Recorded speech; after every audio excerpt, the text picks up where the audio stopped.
Okay, everybody. Hi, and welcome to this session about the Hatikva Slate and the World Zionist Congress. I'm Serena Oberstein. I am the campaign manager for the Hatikva Slate, and I'm here leading the session with the co-chair of the campaign, Nomi Colton Max, who please introduce yourself, Nomi. Hi, I'm Nomi Colton Max. It's nice to see everyone. I know that there are a lot of options here. I also know this is being recorded and that some people already wrote us and said they're waiting for that, but we're really glad to have you and hope you'll ask some questions.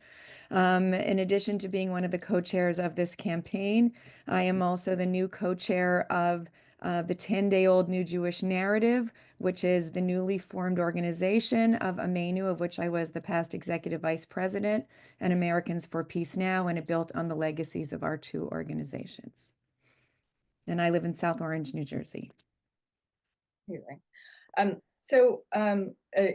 just want to go over a little bit of housekeeping. Nomi touched on it, but there is a lot of information that we're going to be covering. So we're going to ask, one, that you guys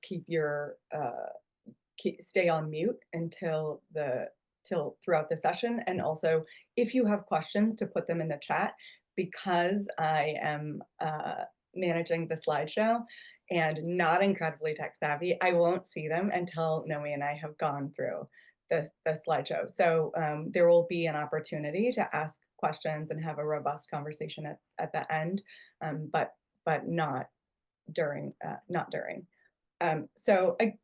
Yeah, no. I was going to say, if you feel we missed something and needed an extra clarification, I will try and watch that though too. Oh, yes. So again, thank you all so much for being here. Today we're going to talk about our slate, in particular, the Hatikva Progressive Zionist Slate, Progressive Israel Slate, as well as do an overview of the World Zionist Congress, what it is, why it is, and why this is such a critical moment for Jews who believe in Israel's right to exist, to engage, so that the dream of, fill in I'll say my grandparents and parents, the dream of the values and the Declaration of Independence of Israel being realized, that if we don't engage in this moment, that dream could potentially be lost forever.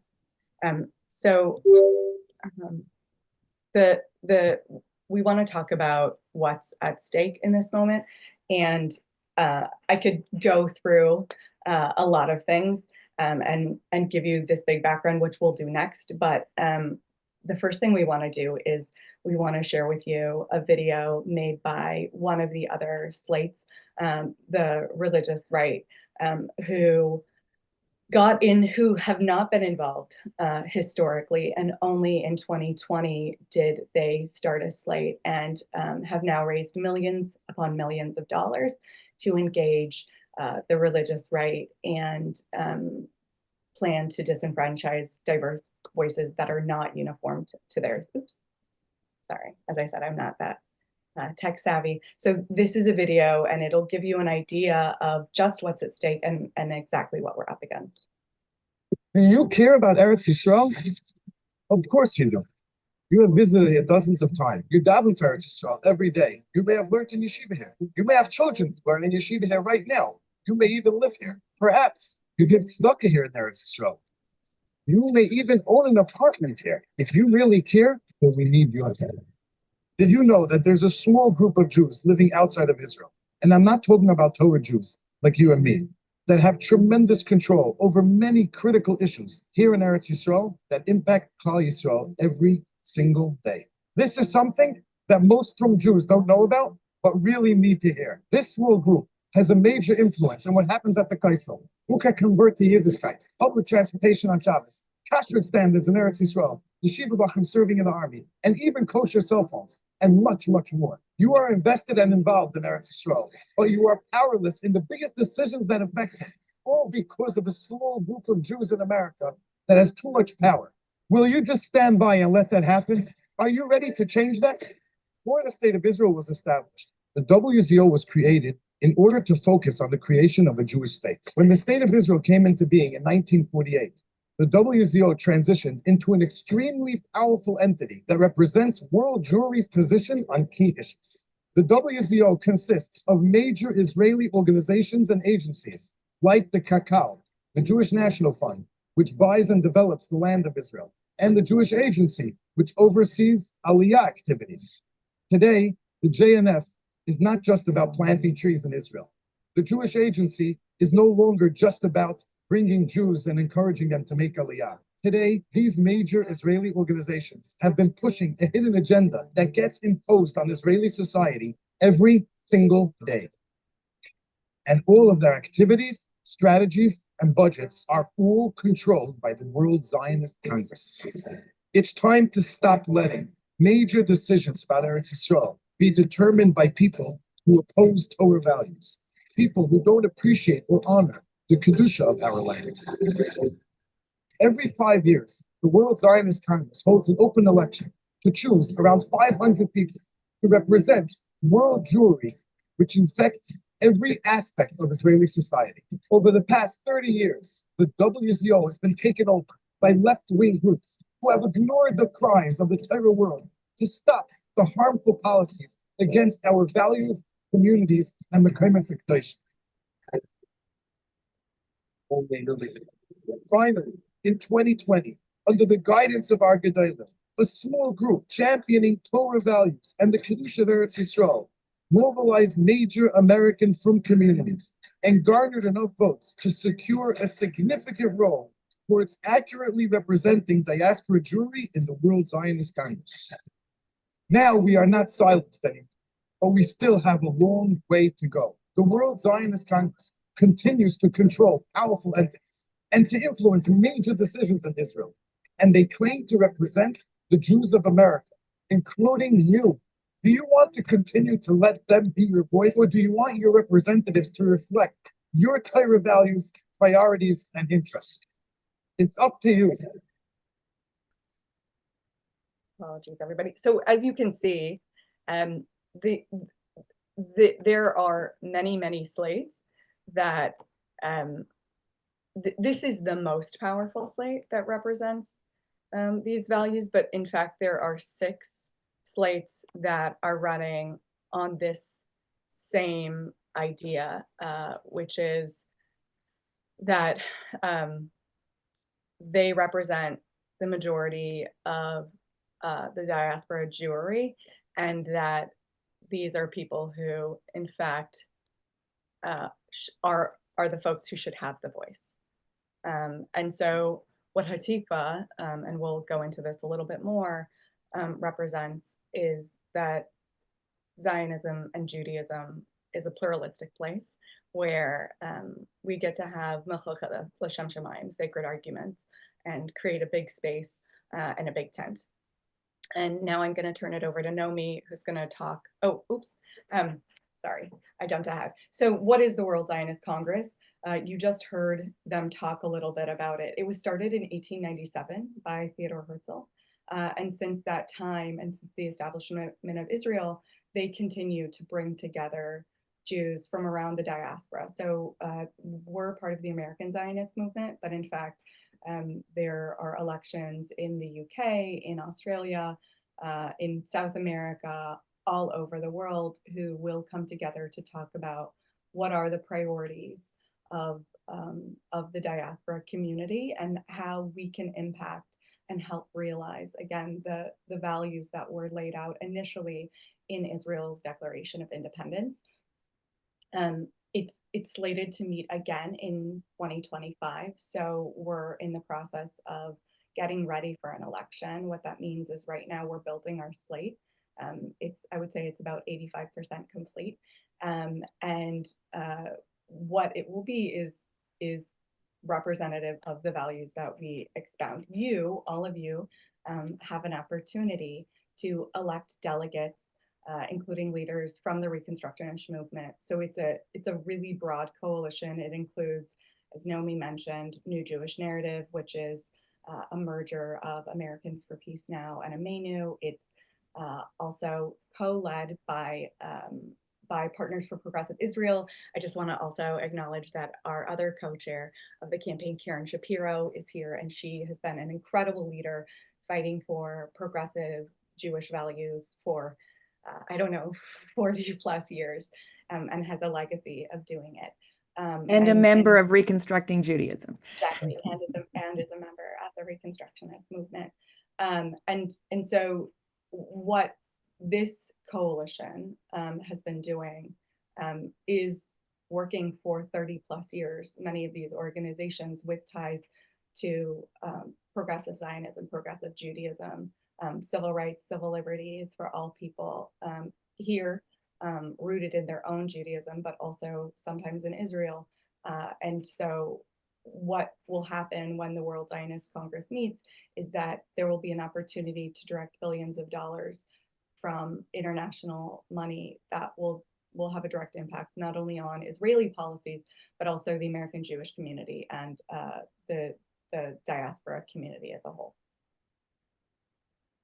So let me jump in now and say, what exactly does this mean? Well, first of all, the World Zionist Congress has 500 delegates, which come from 30 nations over 6 continents, many with elections, some with under agreements that are made between the organizations. There are 152 delegates from the United States. That's almost 29%. 38% come from Israel and are based on the last Israeli election. And 33% come from Jewish communities in the rest of the world.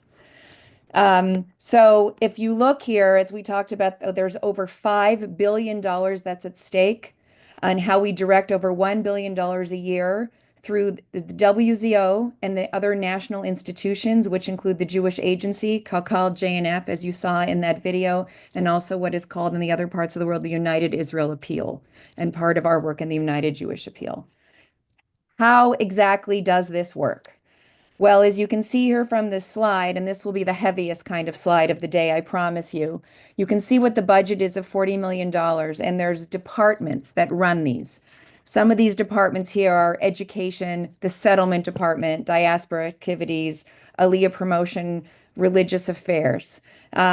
These committees are based, the heads of these committees are all based on how the results of the Zionist Congress works, and how many committees you get, or which committees in some sense you get as well, is based on that. And what that means for a committee, for example, as you can imagine, is, let's talk about even something like education here, and that can impact the work that is done. It can impact the work that would mean that it includes work on LGBTQ plus work.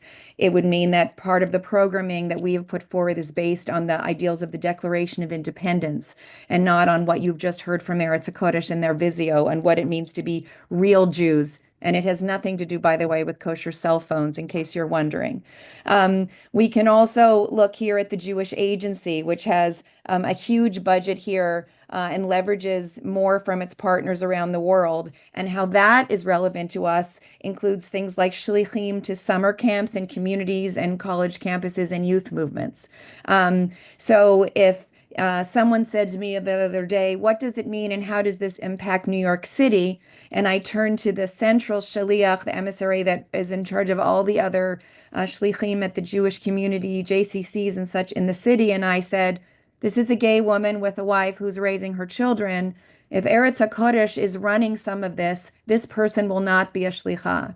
This part of our community, our diverse American Jewish community, the majority of our Jewish community, will not be reflected there. It will not be reflected perhaps in some of the education materials that go to Jewish day schools and afternoon schools. Think about a flag on Simchat Torah, for example. Who's on that flag?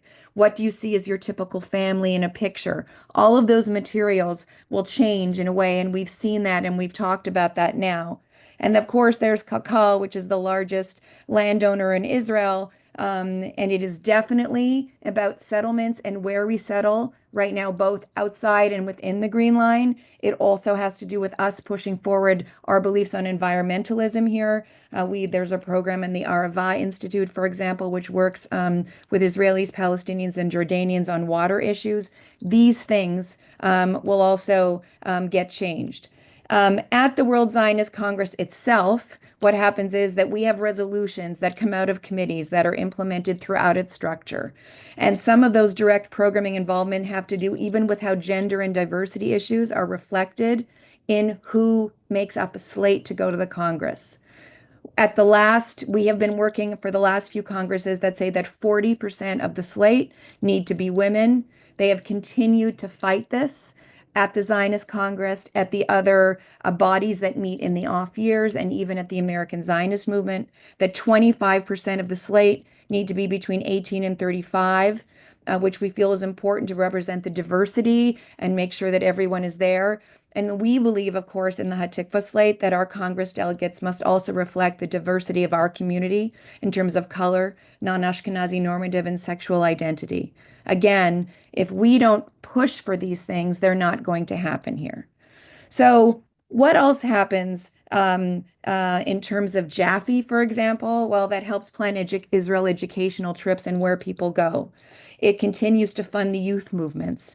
There's actually a committee that had to be established after the last World Zionist Congress because of that Eretz HaKodesh slate, which deals with the behavior of the people that attend these events because of how they talk and scream and won't go into discussion. And the Jewish Agency above the other organizations has really been far more productive in some of those areas. For Kakal, how the votes turn out impacts the board of Kakal. It's the positioning to manage the oversight on controllers, for example, and not just the policies of landowner and taking the land away from others, but I'm even thinking of the planning that's going to go into rebuilding the North and the South.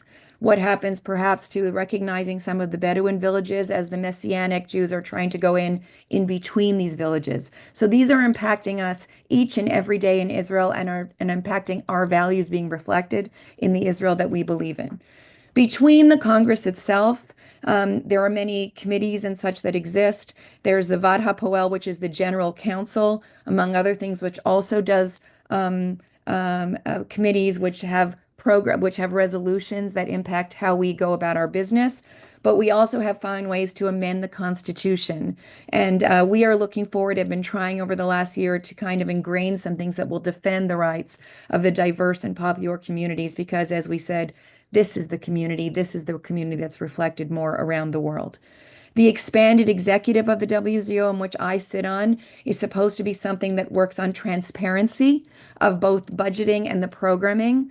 When I was on the educational committee at the expanding executive at a meeting a year and a half ago, the person who came from the far right, who is supposed to be in charge of French programming and French for French youth in the world, also told us that he had been running programs in Berkeley because there was not enough work being done in Berkeley for the young Haredi youth there, and that this was important. And when I asked, and who's paying for this, and where does that money come from? These are the things that we're looking at, and we need to stop and challenge. So this is kind of what we deal with. It works throughout between the 5 years, but this election, this vote, and this Congress is what sets the tone and what sense how everything is going to be reflected. We have and have retained a smaller majority in this last election than we have in past years because of the involvement of Eretz HaKodesh. Eretz HaKodesh got in specifically because of this $5 billion that's at stake. And we need to make sure to continue to be reaching out to our people to say, this is why we need your vote. We need your vote to protect our vote and our seats at the table, which we'll talk about again in a little bit. I just want to add on to one thing that Naomi said. She mentioned one of the great things currently about the slates is that they have to be 25% youth and 40% women. That's only been the case since 2015, if I'm not wrong. And currently we have slates, some of these pro-settler religious slates, who are fighting to overturn that in this moment. It's only been in existence for about 10 years, and they're already trying to overturn it. So again, having progressive slates, specifically Hatikva, who led the effort on that, having a voice and engaging in this way is so critical if we want to make sure that the Jewish community, the diaspora, gets the representation that is accurate of what it looks like. So what is Hatifa? As I Let me mentioned, just say, there's a question about who gets to vote in that Congress, and hold on to it. We will come back to that in a second. yeah. Oh, so I mean, I can. No, let's wait because it'll be good on the slide to see. So we'll get Okay. there. And Uh, I just also want to add that Hatikva has committed to 50% women, Right. Yes. that we lead that. And last time we had 50% and we commit to it this time. Absolutely. And hopefully we'll be above. So as I mentioned, the Hatifa Slate is a coalition of a number of organizations. It's led by New Jewish Narrative and Partners for Progressive Israel, but it also includes Aleph, which is the humanist movement, the Youth Zionist movements, two Youth Zionist movements who are responsible in large part for the Shaliachs, the Shlichim, J Street, the Jewish Labor Committee, Reconstructing Judaism, Trua, which is also well known as Rabbis for Human Rights, and a number of different individuals who have a unique aperture and personify the values that we as a slate represent. So we are proudly Zionist and proudly progressive. We in our slate and in our platform, what we expound upon is that we don't have to reconcile being Zionists and being progressive, that being for women's rights, being for LGBTQ equality, being for self-determination for Israeli Jews, Israeli Arabs, and Palestinians are inextricably connected. There's no, that in fact, we would assert that to be pro-Israel means to fight for all of those things equally. It's to make sure that we're able, again, to actualize what's written in Israel's Declaration of Independence. And so over the course of these next few months, while we build this slate, as I mentioned, we're going to have rabbis, we have leaders from the marriage equality movement. We have leaders from the women's rights movement. These are people who otherwise don't necessarily engage on this because it's not a part of the mission of their life's work or even the organizations that they represent. But that's how critical this moment is that we all have to step up to make sure that if the Israel that we believe in is going to exist, and if the diaspora is going to receive resources that it needs, that all of us need to step up in this moment. So, I'll just add on to this. So we get to define what it means to be a Zionist, that we're American Jews who I've said this, who want to fully actualize the vision stated in Israel's Declaration of Independence, that Israel will be based on the precepts of liberty, justice, and peace as taught by the prophets, and will uphold the full social and political equality of all of its citizens without distinction of race, creed, sex, and will guarantee full freedom. We recognize, and this is a part of our platform, what you see in purple, that Zionism is not one size fits all, that there's a wide spectrum within Zionism of differing visions for what Israel's future could and should be. And so while we support the existence of Israel, unity does not mean uniformity. Again, Serena, you're on the AZM website. You're Yeah, I not was where just about to everything say is. that. I don't know why. You're not, though. I see your screen, but somebody here is pushing up. my screen sharing says, what does it mean to be It does. I don't know where that came from. Okay.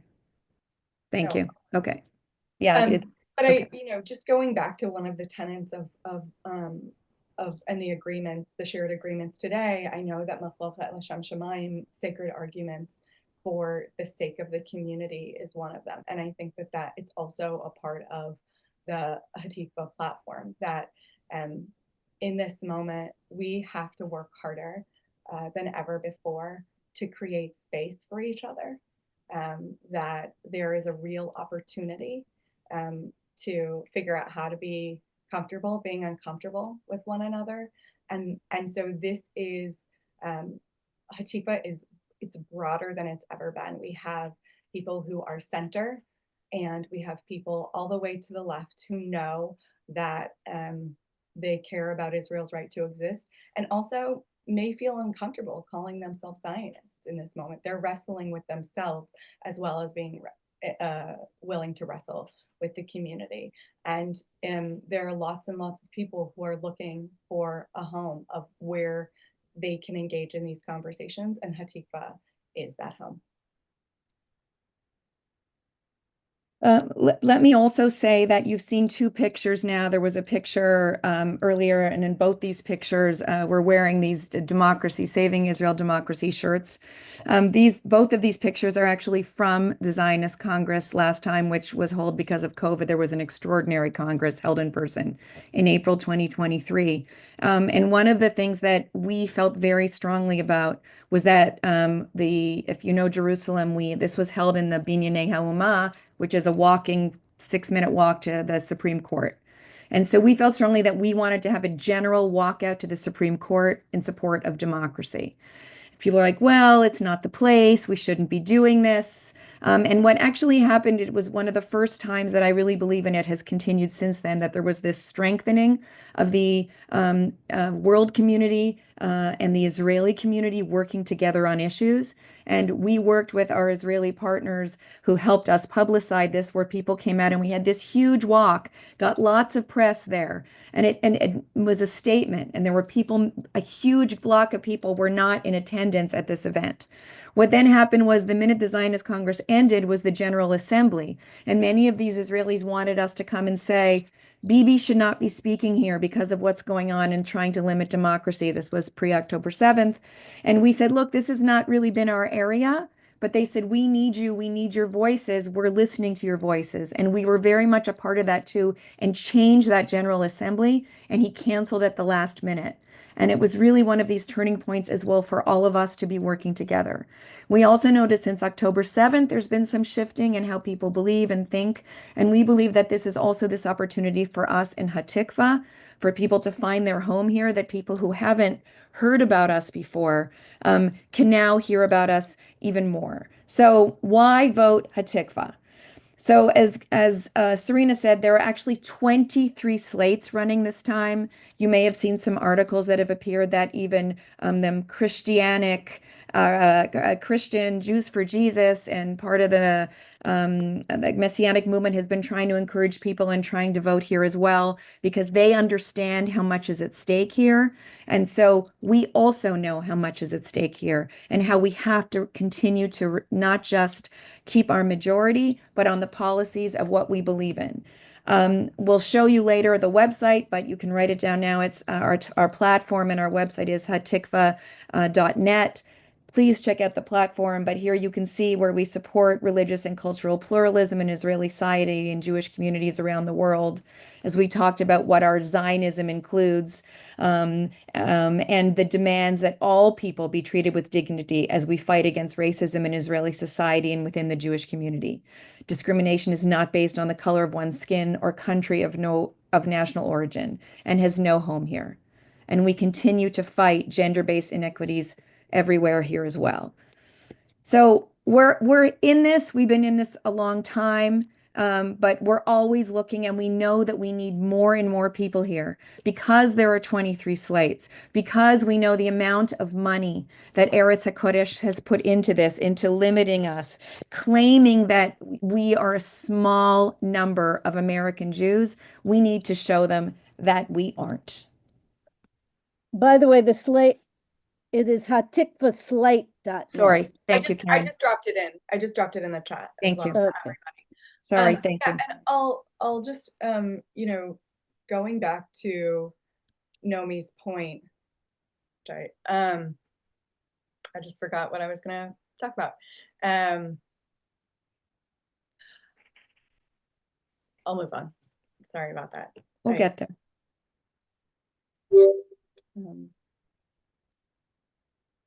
So, okay.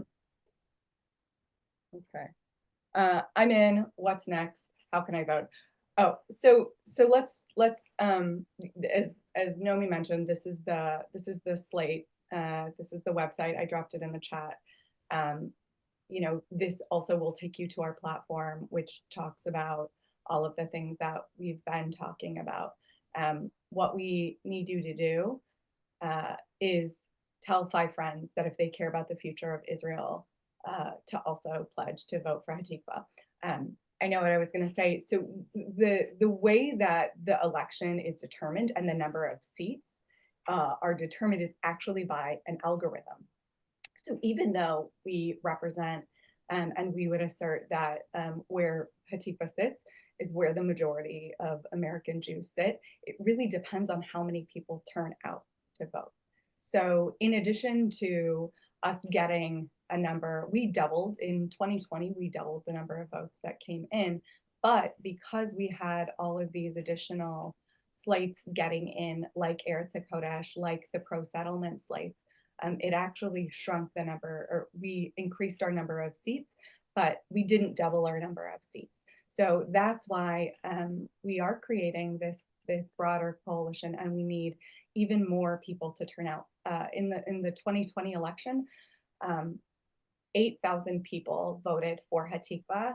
We want at least 16,000 to vote this time, 20,000 even. Again, as Nomi touched on this, that in a post-October 7th world, there are many, many people figuring out where they sit with Israel, how they feel about it, what their home is, how do they reconcile their progressive Jewish values and things that are happening in Israel. And we would assert that this is the best way to do that, that you voting, you turning out, this is a way that you can vote your progressive Jewish values. It's by supporting our slate. So in addition to, again, voting, signing up you can subscribe and we'll send you respectful of your time emails and information starting in the new year about how to engage, how to get more information. And you can also let us know if you're interested in joining the slate. The slate will close at the end of this year. So if it's something that you're interested in being a part of, which it's not a huge time commitment, but it does require that someone step up and turn out as many friends as possible, because it is that critical that we get more and more people aware and voting and talking about this moment so that we have the Israel that we know is possible. And so again, voting begins March 10th. We need your support now. Go and sign up on our website. And then in the coming days, we'll also have our social media pages ready. But we'll be creating talking points.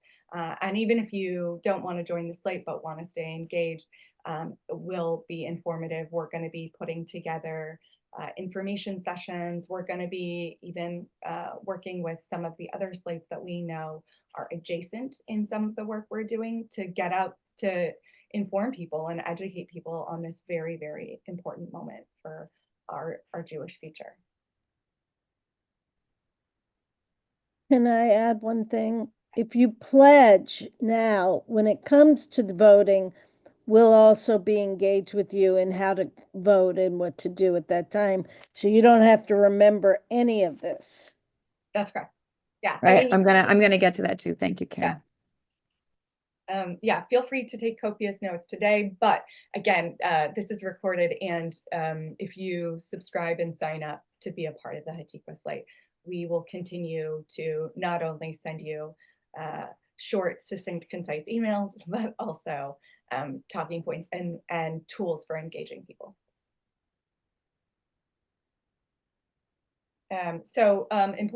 Important election dates. As I said, the slate is going to be finalized next week. So we will know all of the people. So if you're interested, please email us today or by tomorrow. We're just getting the last few pieces in place, and that has to do with leaders who are coming on. And then we'll have till the end of the year to sign up, to register, and to get ready. January 1st through March 9th, it's, as I said, it's education and voter registration. We're going to be putting together panels. We're going to be partnering with 2 of the unions, or Britot, that we work with back in Israel, the World Union of Meretz and Brit Etz, which is also known as labor. And then we're going to be going hard and heavy on voter registration. We're going to be putting together virtual house parties, on how you can tell your friends, information sessions, but hearing directly from people in Israel about the implications of this, as well as leaders in the civil rights and civil liberties movement focusing on human rights in Israel throughout that period of time. And then March 10th through May 4th is the election period. So just before Purim until just after Yom HaAtzmaut. And the reason that we lift up these important times is these are not you can bring information to your synagogues if you want to be a part of the Hatikva slate and encourage people to register and to vote during this time. We're going to be, in addition to partnering with all of the organizations that we mentioned who are a part of this coalition to do get out the vote work, we're going to be partnering with synagogues, with community-based organizations. If you want to host something for your friends in your home, it would be on Zoom likely. But you know, if you want to step up and say, this is something that's so important and in my kishkas and I need to tell all of my friends, you let us know, you turn out 20 to 30 people and we'll show up for you and talk about what's at stake. And then October 28th through the 30th in 2025 is when the World Zionist Congress will meet in Jerusalem. So let me add here right on this, and what's the clear message here is that engagement is crucial. Most American Jews don't know anything about the World Zionist Congress. They know that it existed, maybe some going back to Herzl. They for sure don't know about how much money is at stake, the politics here that are involved.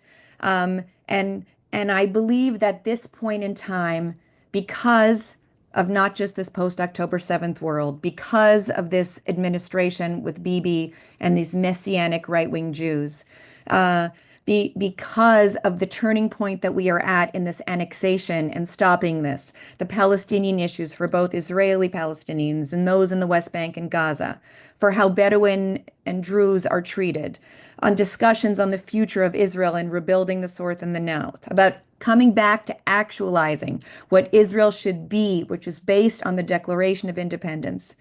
And of course, because of democracy, all of these issues are important at this time. We know that we are at this crucial time. As Rabbi Deborah said in her opening, we are wrestling with Israel. And this is not just for us anymore a Zionism and versus anti-Zionism binary construction. It's complicated, as we heard in this opening session today. And we see this as being complicated perhaps on that part of the issue, but where it's not complicated on is this. If we don't get our voters out, if we in the center-left coalition don't come together here, even if we have a little bit of differences here or there on the sides of the platform and on the work that we do, we are going to lose our majority here. We also know that for us, while we may be wrestling on some of our issues on how we feel here, the right does not wrestle in the same way. And will be voting in droves. And they are already moving and have increased their slate numbers because they believe on how important this is as well. So if you believe in any future for Jews in the area of Israel, I say you must vote. If you want to help us create the land that we all want it to be, and the idea of ideal versus reality that I heard earlier as well, then you must vote. Please don't sit this out. Please let us all come together. If you're at a dining room table and there's a discussion about some of these issues, say, you're right. We are not supporting this government. We know there are issues, but this is the time that we can change this. And we're really running out of time here to change some of this work. I see there have been some questions. I think we have answered them. If you host a group, you definitely do not have to be a member of a Reconstructionist shul. Anyone should vote. We are anyone who identifies with us. You don't have to be a member of an organization. You are voting just like you would vote in any other election. You will see people, I think, when our whole slate is finalized that you know that you identify with, that is also because we want those people to bring it in. There's a role for you to play if you're very active on social media.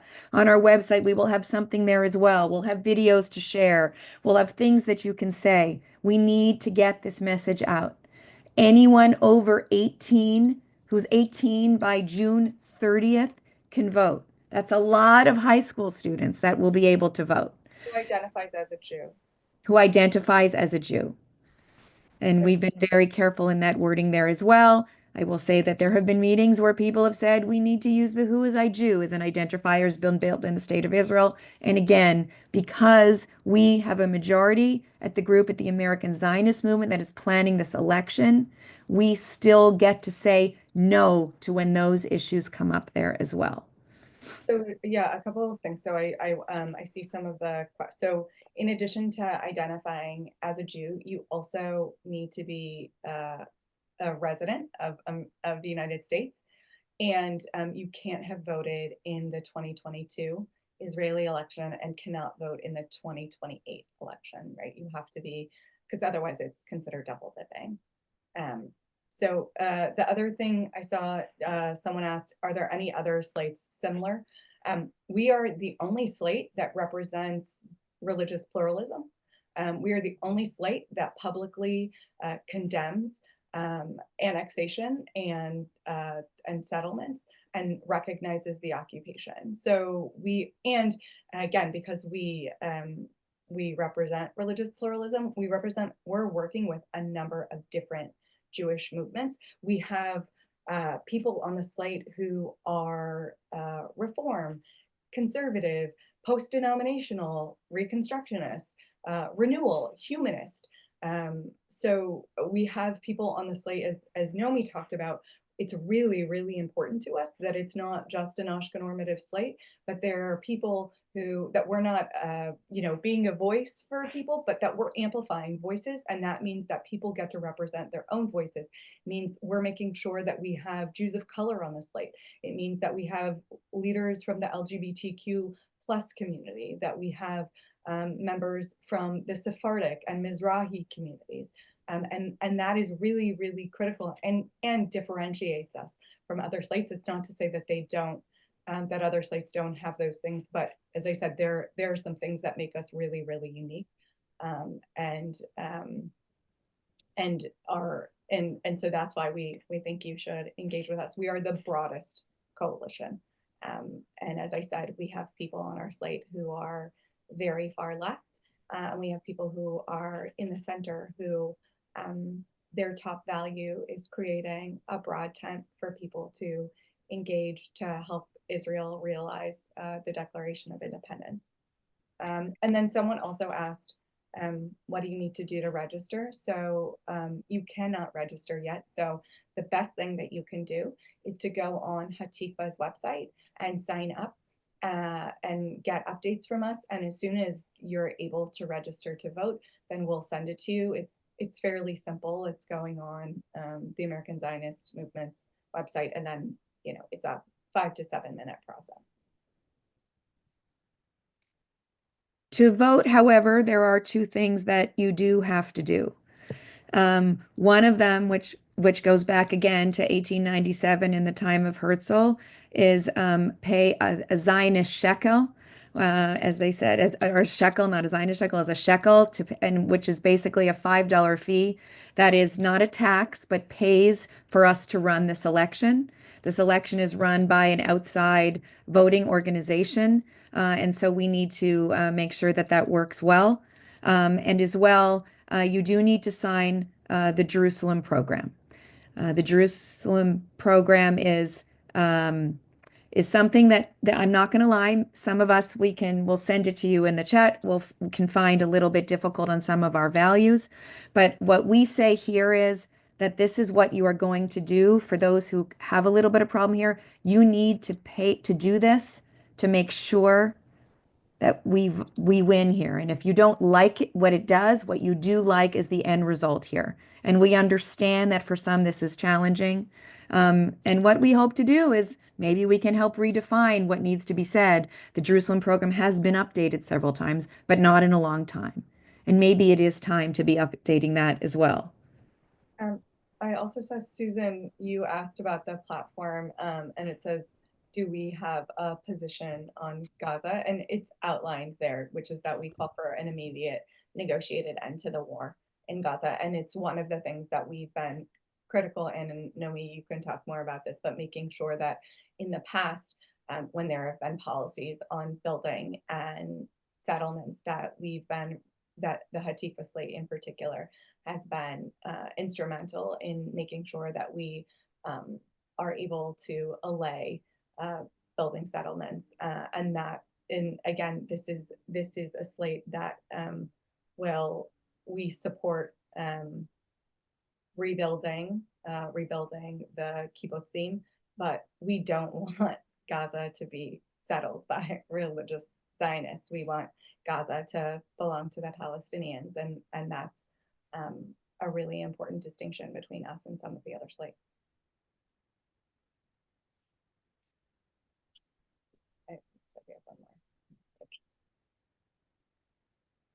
I see we're getting to the end. See, okay, great. Yep. I think that's all of the questions. Joni, thanks for subscribing. Joni's my mom's name. So it's great that you did that. And I just want to thank everybody who came in today. Again, this is recorded, so you'll get a copy of this. You should feel free to send it to your friends and family far and wide.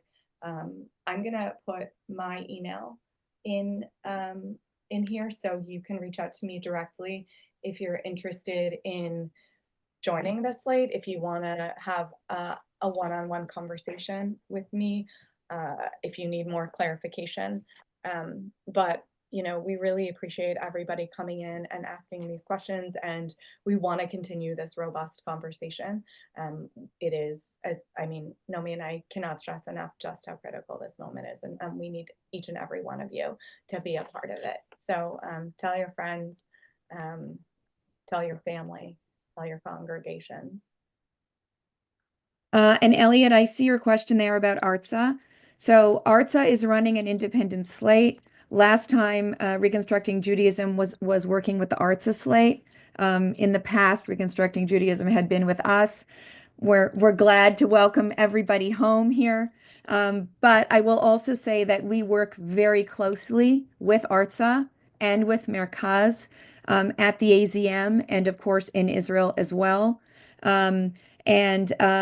We also have been working over this last little while with a slate called Israel Shalanu, which is a slate of Israelis.